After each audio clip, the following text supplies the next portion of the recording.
बनना, ठीक है। तो जब कोई चीज बनती है ना, कोई चीज जब बने या कोई चीज जब डिस्ट्रॉय हो, दोनों में ही क्या होता है, एंथैल्पी चेंज होती है, ठीक है, जिसको हम डेल्टा एच, एंथैल्पी चेंज को हम किसे डिनोट करते हैं, डेल्टा एच से डिनोट करते हैं। तो यहाँ पर भी जब कोई चीज बनेगी, फॉर्मेशन होगा, तो वहां पर भी कुछ ना कुछ एंथैल्पी का क्या होगा, चेंज होगा। तो देखो क्या कह रहे हैं, द एंथैल्पी चेंज व्हेन 1 मोल, ये ध्यान रखेंगे, कितना बनना है प्रोडक्ट, 1 मोल बनना है।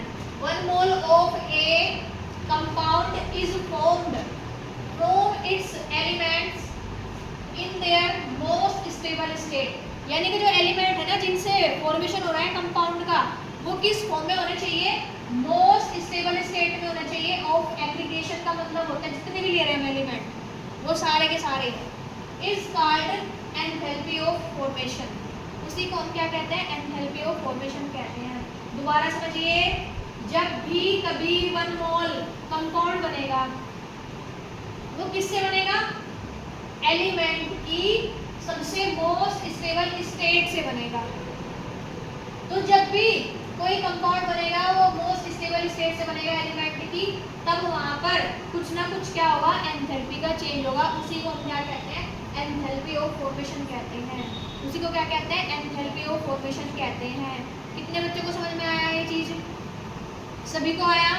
इसको डिनोटेड करेंगे हम डेल्टा एच एफ से, डेल्टा एच एफ, एफ किसको डिनोट कर रहा है यहाँ पर, फॉर्मेशन, ठीक है, इसको डेल्टा एच एफ से डिनोट करते हैं, denoted by delta H F. जैसे फॉर एग्जांपल ले लेंगे हम यहाँ पर, फॉर एग्जांपल हम ले लें, हमने कार्बन ले लिया, कार्बन की 2 फॉर्म होती है, एक डायमंड फॉर्म में होता है और एक किस में होता है, ग्रेफाइट फॉर्म में होता है। तो जितनी भी हम रिएक्शन कराते हैं ना, वो किस में कराते हैं, ग्रेफाइट फॉर्म में लेते हैं हम। तो ग्रेफाइट फॉर्म कैसी हो गई उसकी, बताओ कैसी हो गई, स्टेबल फॉर्म हो गई। तो यहाँ पर हमने कार्बन को लिया है, किस फॉर्म में ले रहे हैं, ग्रेफाइट के फॉर्म में ले रहे हैं। प्लस साथ में रिएक्शन कराएंगे ऑक्सीजन के साथ, ऑक्सीजन की सबसे मोस्ट स्टेबल स्टेट कौन सी है, गैस, ठीक है, मिलकर के क्या दे देगा ये, CO2, क्या बनाएगा, कार्बन डाइऑक्साइड। कार्बन डाइऑक्साइड भी क्या बनेगी, गैस बनेगी। कार्बन डाइऑक्साइड भी क्या बन रही है यहाँ पर, गैस। तो जब 1 मोल CO2 का फॉर्मेशन होगा, किससे फॉर्मेशन हो रहा है, कार्बन से और ऑक्सीजन से, और साथ में क्या कंडीशन है यहाँ पर बताओ, एलिमेंट किस स्टेट में है, मोस्ट स्टेबल स्टेट में है, यानी कार्बन अपनी मोस्ट स्टेबल स्टेट ग्रेफाइट की उसमें है, फॉर्म में, और ऑक्सीजन किस में है, गैस फॉर्म में है। तभी यहाँ पर किसका फॉर्मेशन होता है, कार्बन डाइऑक्साइड गैस का फॉर्मेशन होगा, और कुछ ना कुछ यहाँ पर क्या होती है, एंथैल्पी का यहाँ पर क्या होता है, फॉर्मेशन होता है। कितने बच्चों को समझ में आई ये बात, सभी को आई? अब बाई चांस आपसे ये पूछे, ये C है और यहाँ पे डायमंड लिख दो, डायमंड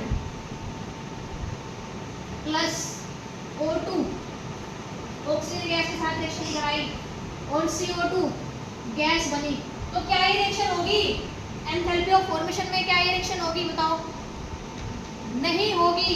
क्यों नहीं होगी, क्योंकि यहाँ कार्बन किस फॉर्म में है, डायमंड फॉर्म में है, जो इसकी मोस्ट स्टेबल फॉर्म नहीं है, तो इसलिए रिएक्शन नहीं होगी, ऊपर वाली रिएक्शन होगी। इस तरह से भी क्वेश्चन आपसे पूछ सकते हैं, बताओ इसमें से कौन सी यहाँ पर रिएक्शन होगी और कौन सी नहीं होगी, बात समझ में आ रही, ऊपर वाली होगी, क्योंकि ये किस फॉर्म में है, हमारी स्टेबल फॉर्म में है, सभी चीजें यहाँ पर क्या है, स्टेबल फॉर्म में है, कार्बन भी, ऑक्सीजन भी, और जो हमारी कार्बन डाइऑक्साइड गैस है वो भी। बैलेंस करिए दोनों तरफ, कार्बन का 1 है, इधर भी कार्बन का 1 है, ऑक्सीजन के इधर 2 है, उधर भी यहाँ पर ऑक्सीजन के 2 है। अब देखो ये 1 मोल बन रहा है, बात समझ में आ रही, कितने मोल बन रहा है, 1 मोल। तो 1 मोल में हमें क्या करना है, वहाँ पर फॉर्मेशन करना है। कितने बच्चों को चीज समझ में आई, एंथैल्पी ऑफ फॉर्मेशन क्या होता है, यानी 1 मोल कंपाउंड बनने के लिए किससे बनेगा 1 मोल कंपाउंड, एलिमेंट की सबसे मोस्ट स्टेबल स्टेट जब आपस में मिलेंगे और मिलकर के किसका फॉर्मेशन करेंगे, 1 मोल कंपाउंड का, तो वहां पर कुछ ना कुछ क्या होगी, एंथैल्पी चेंज होगी, उसी को हम क्या कहते हैं, एंथैल्पी ऑफ फॉर्मेशन कहते हैं।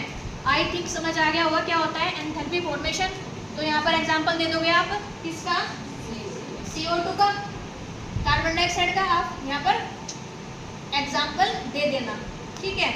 उसमें आपके बहुत सारे एग्जांपल दे रखे हैं बट ये सबसे अच्छा है। तो आई